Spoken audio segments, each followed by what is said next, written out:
इस वीडियो को अंतिम तक देखें।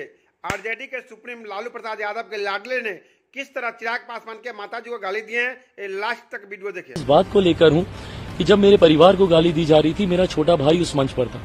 मुझे दुख इस बात का है कि जिस मंच पर, जिस नेता के सामने मुझे, मेरे परिवार को गालियां दी गई, वो मेरा छोटा भाई है। मेरे ऊपर कई बार इस बात के आरोप लगाए गए हैं कि एनडीए गठबंधन में होने के बावजूद मैं क्यों लालू जी के परिवार के प्रति मैं सॉफ्ट रहता हूं, क्यों नहीं मैं ज्यादा बोलता।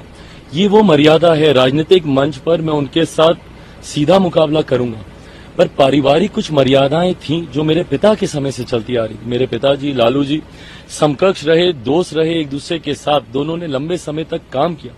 उस नाते वो रिश्ता है मेरा उस परिवार से, और उस रिश्ते की मर्यादा को मैंने हमेशा बरकरार रखा।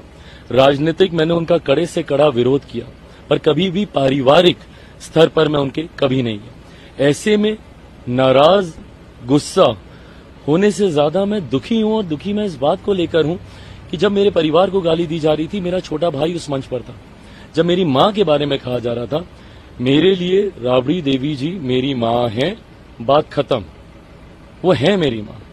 ऐसे में कोई उनके लिए, मेरी बड़ी बहन मीसा दी के लिए, रोहिणी आज चुनाव लड़ रही हैं, उनके लिए या उनके परिवार के किसी भी सदस्य के लिए कोई इस तरीके की भाषा का इस्तेमाल करता, मैं मुंह तोड़ जवाब देता। मैं तत्काल उसी वक्त उसी मन से कड़ा विरोध उनके खिलाफ मैं दर्ज कराता। पर जिस तरीके से मेरे छोटे भाई ने खामोशी बरती और उनके सामने बोला जा रहा था, वो कहते हैं कि हमें सुनाई नहीं दिया। पहली पंक्ति में वो व्यक्ति खड़ा, हम लोग मंच पर खड़े होते हैं, हम लोग को पता है कि जो लोग सामने क्या थोड़ी दूरी पर भी होते हैं, तब भी उसकी आवाज सुनाई देती है। कोई वहां पे नॉइज बैरियर्स थोड़ी लगे हुए हैं, और उस वक्त मंच पे खामोशी थी, आप तो भाषण भी नहीं दे रहे थे, तो कैसे आपको सुनाई नहीं दिया? बट सिर्फ राजनीति के लिए, चुनाव जीतने के लिए, और वो भी मात्र एक सीट के लिए।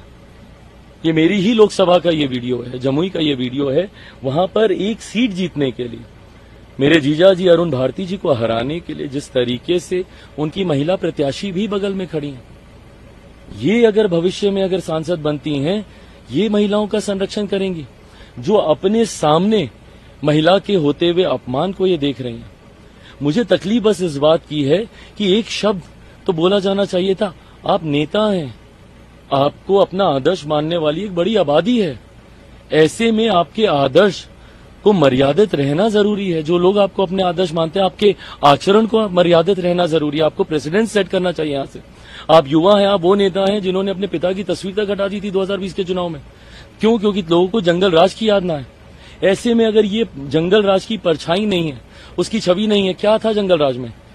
महिलाओं का 90 के दशक में घर से बाहर निकलना मुश्किल था, महिलाओं का समाज में रहना मुश्किल था, ये था जंगल राज। और आज आप ही के सामने सोचिए, तेजस्वी यादव के सामने चिराग पासवान के परिवार को गाली दी जा रही है और कुछ नहीं हुआ। ऐसे में वही असामाजिक तत्व गांव में जाकर ना जाने कितनी और मां बहन और बेटियों को गाली ही नहीं गलत व्यवहार करेंगे। जब इस पे कार्रवाई नहीं होगी, जब इसको नहीं रोका गया, तो हम कैसे उम्मीद करते हैं कि वहां पर वो लोग सभ्यता से रहेंगे? तो ऐसे में और बाहर आकर जिस तरीके से कहना कि सुनाई नहीं दिया, आप एक बार तो बोलते मेरे भाई कि नहीं ये गलत है, ये गलत है और नहीं होना चाहिए था। मैं आपसे कोई माफी की उम्मीद नहीं रखता।